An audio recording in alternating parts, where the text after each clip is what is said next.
어떻게 보면 오해하기 쉬운 내용들이 있을 것 같아서 이 얘기를 했어요. 나가르주나라고 하는 분의 삶에 대해서 좀 생각하는 게 좀 얘기해 드리면, 이분은 불교에 귀의하기 전에 그 인도의 스승을 접하면서 환술을 배웠어요. 환술이라고 하는 건 일종의 뭐랄까요? 마술 뭐 이런 걸 배웠어요. 그래서 자기 친구들과 함께 몸이 보이지 않게 보이지 않게 해서 어느 왕궁에 들어가서 그 정도 몸이 된 거예요. 자기의 이제 몸 보이지 않고 그 왕궁에 가서 온갖 활약을 다 누려요. 어떤 활약이냐면 뭐 궁녀들이 있을 거 아니에요. 궁녀들과 뭐 막 놀아나기도 하고 이러는데, 용수보살 나가르주나 혼자만 가는 것이 아니고 그 친구들과 같이 들어가요. 친구들이 똑같은 스승한테 그걸 배워서, 야, 우리가 이제 이 정도 됐으니까 말만 이제 얘기컨대 투명인간이 된 거예요. 우리는 모두 잠시 투명인간, 뭐 배트맨 이런 꿈을 꿔보죠, 그죠? 투명인간이면 제일 먼저 하고 싶은 게 뭐 있어? 그러면 뭐 은행을 뭐 이런 얘기 하잖아요. 왕이 볼 때 자기의 궁녀들이 자꾸 임신하는 거예요. 분명히 자기는 뭐 그렇게 한 적도 없는데. 그랬더니 이게 이제 그 왕에게도 지혜로운 자가 있어서 이게 무슨 일이냐 그랬더니, 이건 필시 어떤 요괴들이 또는 이런 환술을 배운 사람들이 와서 궁녀들과 장구할 겁니다. 그럼 어떻게 하면 그래서 이걸 증명하는 방법은 그 궁궐 문 입구에다가, 그래도 이 사람들은 그걸 통해서 올 테니까 거기다 맑은 재를 깔아요. 큰 모래를. 그 시간 지나고 발자국이 나올 거예요. 보십시오. 여기 왔습니다. 그래서 그렇다. 알겠다. 그러면 궁궐 문을 잠그고 날랜 검사들을, 칼잡이를 동원해서 이제 허공에도 막 칼을 대기 시작하는 거예요. 뭐 이거 배면 이제 아무리 그래도 막 잘려나가는 거죠. 그래서 용수보살의 친구들은 다 죽어요. 이제 칼에 쫙 걸린 모습이 딱 해서 죽는데, 용수보살은 왕 뒤에 가서 숨어 있는 거예요. 왜냐면 칼잡이도 왕이 있는데 왕 근처에 가서 막 칼질하지 않을 거 아니에요. 그래서 거기서 원력을 세우고, 이렇게 사는 것은 좋은 것이 아니다. 나 개인적으로는 행복했고 그 도력에 힘입어서 여러 가지를 했을지 모르지만 이것이야말로 삶을 고통스럽게 하고 절망스럽게 하고 나 악업을 낳는구나 하고 반성했다 그래요.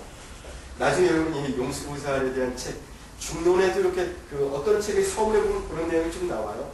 가끔 제가 이제 불교 미학을 하면서 우리 시대에 신화가 없었다, 가슴 벅찬 감동이 조지지 않는다, 이런 얘기를 아마 이전에 자주 했을 거예요. 그래서 잠을 자도 기억나지 않았다든지 어렸을 적에 이 생동감을 잃어버렸다는 얘기를 한 것처럼, 우리가 이런 얘기를 들을 때 잠시나마 지금 얘기는 이상하지만 이런 이 어떤 그 정멸의 세계에서 벌어지는 어떤 것들, 세존께서 어느 날 이렇게 있어서 어딜 다녀오시다, 이런 것들을 좀 믿어보는 것도 재미있을 것 같아요. 아무튼 현상적으로 이제 용수보살은 그런 욕망의 부질없음에 대한 얘기를 알려주긴 했어요. 근데 욕망이 부질없다는 걸 얘기하기 위해서 이것이 가상의 것이든 무엇이든 이런 옛날 얘기가 좀 재미있잖아요. 그렇죠? 우리 호랑이 담배 피던 시절의 얘기들이 사라진 것 때문에 우리 시대가 이렇게 삭막해요. 디지털화돼 있고. 전 사실 우리 시대일수록 이런 그 꿈들이 아주 신화적인 어떤 전설 같은 것들이 다시 부활했으면 좋겠다는 얘기를 하는데, 사실은 이것들이 좀 부활되고 있죠. 이번 전 이런 얘기가 주고받을 때 하고 싶은 얘기는 서로 이제 자꾸 주고받으면서 우리 시간이 그거니까, 스티브 잡스의 죽음 이후 그에 대한 신화가 만들어지고 있다는 걸 보면서 참 멋있는 일이라는 생각을 했어요. 그죠? 한 사람의 그 길지 않은 삶이지만 신화가 만들어지잖아요. 대신 또 카다피 같은 사람 죽은 거 보세요. 그 20대 후반의 청년이 그 무수부의 권력을 장악하면서 온갖 쾌락을 다 누렸는데 죽을 때 보면 비참했다 그러잖아요. 그거 보면서 우리는 비록 이렇게 한 양심적인 사람으로 이렇게 또는 소시민으로 살아간다 하더라도 삶이 무엇이어야 하는 걸 좀 느낄 수 있잖아요. 아무튼 용수보살 얘기가 나와서 얘기가 좀 빠지는데 오늘 본인 얘기를 사실 이걸 가져온 거는 좀 이 장면들이 애매할 것 같아서였어요. 근데 오늘 더군다나 처음 오신 분들 때문에 어색할지 모르겠지만 넘어갈게요. 우리 불교에서 아름다움을 꼽아보는 것 중에 하나는 사실 보살신앙이에요. 그 보살신앙의 아름다움은 어느 정도냐면 이때까지 많은 수행자들이 자기 삶의 완성을 위해서 그리고 이 땅에 다시 태어나지 않고자 하는 완전한 저 땅으로 가기 위해서 그곳에 도달하기 위해서 수행을 많이 했는데 그것보다는 우리 삶 속에 계속되는 고통을 저버리지 않고 함께하겠다는 원력을 가진 분들이 보디사트바였잖아요. 그래서 이 보디사트바에 대한 개념은 사실은 불교에서 꼽히면서 인도 전체에 엄청난 파급을 일으켜요. 파문을 일으켜요. 또는 서로 상호 이렇게 영향을 줬다고 그러기도 하지만 그건 좀 불교가 더 먼저 이런 이상적 인간에 대한 구현을 시도하죠. 왜냐하면 이런 그 엉뚱한 삶, 자기만의 삶. 지금도 인도 같은 데 가면 뭐 10년, 20년씩 고생하는 사람들 있잖아요. 그래서 뭐 거꾸로 물구나무 서 있다든지 한숨을 든다든지 뭐 여러 가지 이 고행을 하는데 그들은 자기만의 안락을 위해서 살아가는 것으로 끝나는 경우가 있거든요. 이 보살사상이 인도에 미쳐준 어떤 흔적들을 한번 살펴보는 건데 여기에는 크리슈나라고 하는 아주 오래된 영웅 하나가 있어요. 이 크리슈나는 실제로 바수데바라고 하는 신앙과 겹쳐져요. 바수데바, 크리슈나, 또 비슈누 신앙, 나라야나 이런 신앙들하고 겹쳐지는데 그것 때문에 오늘 제가 인도에서 직접 여행 갔다가 만나서 이렇게 좀 신사를 가졌는데 이것들을 쭉 설명하고 이 자료들을 설명하고 요거에 대한 그림을 좀 보도록 할 거예요.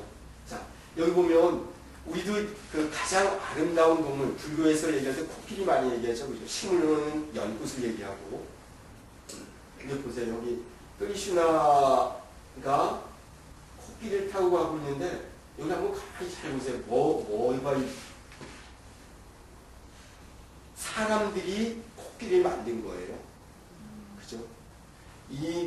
여기서 크리슈나를 태우고 가는 코끼리를 만든 여인들은 곱비라고 하는 곱부라고 하는 산스크리트 말에서 나오는데 이것의 남성형은 곱바가 돼요. 곱바가 되고 여성은 곱비가 돼요. 그 목동녀란 뜻이에요. 그러니까 소치는 뭐 이쪽은 우리가 볼 때는 목동녀는 아주 뭐 그렇게 보겠지만 아주 전원에서 아름다운 삶을 살던 사람들의 딸들 또는 그들의 부인들을 얘기하는 건데 이 부인들이 크리슈나를 무척 사모하게 되는데 이들이 이런 크리슈나를 태우기 위해서 코끼리를 만들어서 하늘을 날아가고 있는 모습이에요. 그래서 아주 묘하죠, 그죠? 그러면서 이 장면을 보면 어떤 면에서 보면 무척 이 에로티시즘과 연결이 되어 있어요. 팔불중도를 이끌어낸 건 제가 오늘 얘기는 잘 진짜 들으면 에로티시즘으로 바로 연결되는데 이런 어떤 자기가 연모하는 사람을 향한 이 마음, 이런 신앙을 갖고 있는 삶이 중요하다는 것 때문에 이걸 이제 보여주는 거예요. 스님, 이제 뒤에 앉은 여인은 누구예요? 이것도 마찬가지로 곱비리 가운데 하나예요. 여기도 다 이제 이런 부츠도 다 들고 있고 그런데 이만큼 이 여인들이 한 몸이 돼서 크리슈나를 공양하는, 떠받드는. 크리슈나가 누군데요? 크리슈나는 쉽게 얘기하면 바가바드기타에 나오는 신의 화현이에요. 그러니까 크리슈나를 쉽게 얘기하면 보살님 같은 분으로 이해하시면 돼요. 그래서 제가 왜 보디사트바, 보살 사상이 인도 힌두이즘에도 영향을 줬다는 얘기를 좀 한 것처럼 이걸 좀 보는 거예요. 그래서 어떤 불교만이 아니라 불교 바뀔 걸 통해서 불교를 되비춰보지 않은 작업이죠. 기회되면 언제 그 바가바드기타도 한번 제가 한 번 더 이렇게 쭉 아주 기본적인 내용만 좀 얘기를 해드릴게요. 근데 원래 이 크리슈나는 그 야부다라고 하는 아주 소수족이 있었대요. 인도 중서부 쪽에. 중북부 쪽, 중서부라고 중북부 쪽의 소규모 야부다라고 하는 부족이 있으면 부족의 실존 인물이에요. 그 부족의 영웅이 죽어서 나중에 신화가 돼. 스티브 잡스가 이런 신화로 등장하는 것처럼 크리슈나라는 청년이 이 부족의 영웅이었는데 나중에 신화화되고 이 크리슈나가 인도의 유명한 신 중에 하나인 비슈누 신과 연결이 돼요. 그리고 이 크리슈나는 우리가 바가바드라고 얘기하는데 전에 왜 제가 세존에 대한 여러 가지 얘기할 때 세존, 열의 식구 얘기할 때 세존이라는 뜻이 이쪽에서 바가반 이렇게 표시되죠. 그죠? 바가바드. 그래서 바가바드라고 하는 존귀한 자, 세존의 노래, 기타는 노래라는 뜻이니까 이렇게 해석이 되는 거예요. 그래서 바가반의 그러니까 세존을 모시는 사람들을 바가바타파 종파가 있었는데 그쪽에서 많이 읽었던 책이 바가바드 기타예요. 그러니까 이 크리슈나는 다시 말해서 세존의 한 형태로 이해를 하셔도 돼요. 그죠? 어차피 크리슈나 바가바드로 이해할 수 있고 바가바드가 세존이기 때문에 지금 우리는 학술적인 얘기보다는 신앙화된 얘기를 하는 거예요. 학술적인 데서는 바가바드가 크리슈나다, 세존이다 이렇게 얘기할 수는 없지만 우리는 이 얘기를 할 수 있는 거죠. 그죠? 신앙과 학문적인 논의는 좀 다른 부분이니까. 다음 장면 또 넘어갈게요. 자, 이 장면 때문에 괜히 왜 지금 민망한 그림이죠. 그죠? 어떻게 보면. 이것들은 제가 얘기한 것처럼 크리슈나가 아까 장면에서도 크리슈나는 이런 모습으로 대체로 나오죠. 이런 청년으로. 이거는 코끼리를 만들었던 여인들이에요. 근데 크리슈나는 꽃처럼 장난꾸러기예요. 아주 이렇게 우리가 생각하는 고결하고 위대한 신앙의 대상이라기보다는 아주 짓궂기도 하고 장난도 잘 치는 이런 존재였어요. 하루는 이 목동녀들이 이 코끼리 시내에 가서 이 개울에 가서 목욕을 해요. 근데 이 옷들을 다 훔쳐다가 걸어놓는 거예요. 이런 얘기들은 우리나라 신화에서도 우리 전설에서도 나무꾼과 선녀 이 대목은 그대로죠, 그죠? 선녀들이 내려가서 목욕하는데 그 옷 훔쳐놓고 못 올라가게 하고 결혼해서 살고. 그래서 이런 어떤 민담의 소재들, 민담이 전설이 되고 신앙으로 되는 이런 내용들은 사실 전 세계 보편적이라는 얘기를 다시 말씀드려요. 걸어놓은 옷들 보이죠, 그죠? 그러니까 부끄러워서 여기 숨어 있어요. 몇몇 사람 막 이렇게 있는데 몇몇 사람들은 다가서죠. 여기서 우리가 이런 것들 보면서 크리슈나를 전 장난꾸러기라고 얘기했지만 크리슈나는 사실 우리에게 요청하는 또는 세존께서 우리에게 부탁하는 것들을 그대로 한번 이어져야 돼요. 아까 제가 여기 들어와서 이제 차 마시다가 실장님께 들은 얘기는 요즘 불교 라디오 방송에서 강해주는 스님들 강의 내용 중에는 뭐가 되게 해주십시오 라고 하는 기도보다는 뭐가 이미 됐으니 감사합니다라는 기도를 하라는 것이 요즘 부쩍 늘었다고 얘기했어요. 그래서 요즘 우리도 이제 이러한 기도를 가르쳐주는 시대가 됐구나. 그러니까 우리 보살님께서도 5억이 필요해요 라는 거 5억을 주셔서 감사합니다. 그리고 이 비용이 당장 스님이나 우리 법성원에서 아주 유용하게 잘 쓰여지게 해주신다니 감사합니다. 이런 식으로 이미 이루어졌다고 얘기하는 거죠. 자, 이 설명을 다시 드릴게요. 이 설명은 바로 거기에 이어지는 건데 우리 화두들 가운데 백척, 간두, 진일보 이 화두 이 얘기 많이 들어보셨죠, 그죠? 우리가 수행한다는 거는 마치 뭐와 같으냐면 백청알개는 그 절벽 끝에서 자기 목숨을 걸고 한 발 더 내디드라는 거예요. 이거 뭐냐면 우리 그렇잖아요. 젊은 여인들이 이제 나이 든 분들이야 당신 누가 훔쳐봐도 별로 부끄럽지 않죠. 근데 뭐 16, 17, 요때는 손목 잡히면 막 부끄럽죠, 그죠? 근데 이 장면들 여기에서 크리슈나는 너희들의 부끄러워하는 그것조차 다 던지고 내게 나오라고 얘기하는 거예요. 여기서 이 사람들은 부끄러움으로, 다시 말해서 우리 중생들은 탐진치라고 하는 거에 가려져 있어서 광명의 빛 앞에 서기 어려워요. 실제로 내가 완전 빛이 말입니다지만 빛에 든 순간 자기 존재는 산산조각나는 얘기 제가 몇 번 말씀드리잖아요. 온전한 진리에 다가서기가 그렇게 힘든 거예요, 사실은. 그죠? 근데 여기서 이 여인들은, 숨어있는 사람들은, 물에서 나오지 못한 존재들은 아직 그 수치심을 벗어나지 못했지만 여기에서도 좀 뭐 여러 가지 모습들이 있죠. 이 여인들이 우리가 세존 앞에 어떻게 나가서는지에 대한 신앙의 단계들을 얘기해 주는 거예요. 이 그림들이 뭐 에로티심 이런 것이 아니고 백척간주 진일보회를 했을 때 알겠습니다. 저는 세존의 가르침을 믿고 나는 나아가겠습니다. 비록 이렇게 사는 것이 이 영악한 자본주의 시대, 아주 눈뜨고 코 베어가는 우리의 삶의 현장에 서지만 나는 정직함을, 나는 불굴의 신념을 가지고 세존의 말을 따르겠습니다라고 하는 이 태도로 나아가는 걸 보여주는 거예요. 근데 우리는 대부분 이런 그림을 보면서 인도에 대한 이야기를 할 때 이런 것들이 자꾸 오해가 됐던 게 좀 있죠. 우리 불교에서도 이런 장면들을 토대로 신앙의 성장을 얘기해주고 좀 더 아주 아름다운 얘기도 가능하게 해주고 해야 되거든요. 보면 그림 무척이나 아주 아까 얘기한 것처럼 바가바드기타 이후에 나오는 문헌이 그쪽에서는 바가바타 뿌라나라고 하는 그 전승집이 있어요. 뿌라나라고 하는 그 옛날 얘기 모음집 같은 건데, 바가바타라고 하는 것처럼 세존에 대한 민담 뭐 이런 뜻으로 보시면 돼요.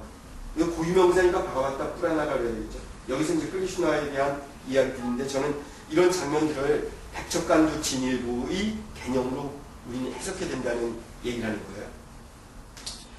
저 그림에 대한 그 설명이 있으신 걸 스님께서 전해주시는 거예요? 아니면 스님께서 그렇게 저의 재해석이에요. 예. 원래 요거는 이렇게, 그래서 요 장면들에 대해서는 제가 다시 그대로, 이것도 막 급히 만들고, 고삐라고 목동녀들이 목욕하는 동안 크리슈나가 처녀들이 옷을 나눠 장난친 장면이라고 이렇게 그 제목은 이렇게 해놨지만, 이런 데서도 우리는 불교의 중심 사상을 찾아내야 된다는 거죠. 그렇게 되면 좀 이해가 되시죠? 그죠? 어렵진 않죠, 그죠? 왜냐하면 이런 눈을 우리가 가져야만 삶의 모든 면에서 불교적인 삶, 불교의 삶을 실현해낼 수 있어요. 오히려 불교를 주장하는 사람들 가운데 불교적이지 않은 것들이 있잖아요. 우리 방장스님 통해서 그런 얘기는 좀 많이 들으셨을 거예요. 우리 불교가 왜 이렇게 오해가 됐는지. 이러한 자유자재함 이런 것들을 잃어버려서 거거든요. 자유자재함이야말로 어린아이들의 특성이에요. 어린아이들은 금방 막 친구라고 싸우다가도 금방 같이 화해하잖아요. 근데 어른이 되면 될수록 5년 전, 10년 전에 싸웠던 것 잊어버리지 못하고 이걸로 살아가요. 이 고뇌로, 이 집착된 마음으로. 그래서 오늘 살지 못하고 과거의 것들이 망령처럼 나를 살게 한다든지, 내일이나 모레에 10년의 어떤 꿈, 이 환상으로 날 살아가기 때문에 현실에 대한 삶을 생생하게 살아가지 못할 수 있다는 거예요. 그러니까 이 장면들은 그렇게 해석하지 않는데, 저는 우리 불교 미학에서는 이러한 해석이 가능하다는 걸 쭉 한번 그려나가는 거예요. 그래서 오늘 볼 것도 이 크리슈나가 비슈누 신앙으로 꽃피워지고 또 시바신으로 이어지고, 시바신의 한 모습이 춤추는 춤의 왕, 그래서 나타나자에 대한 설명까지 이어진다고 제가 미리 좀 말씀드렸어요.